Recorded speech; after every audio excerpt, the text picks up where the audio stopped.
All right, welcome back, guys. Today I'm going to teach you guys how to change the lock on your vending machine. It's actually super easy when you know what you're doing. So let's go ahead and get right to it. You're going to open the lock. You just want to open the lock. You screw it out. You don't necessarily have to open the machine, but you definitely want to screw your lock out enough where you can see this little latch. After you have the lock open, you'll take a pin. A small screwdriver, anything that's stem. You're going to want to reach down here and depress this small button that's right on the inside here. And once you do that, press that button, the lock will pop right out, guys. It's just that simple. And here's the lock and the key.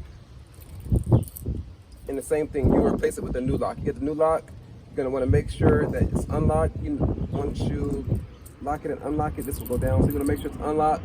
You'll take it, slide it right back here into your lock, lock it, and it's just like that, guys. Your machine has a new lock on it and it's ready to go. Thank you.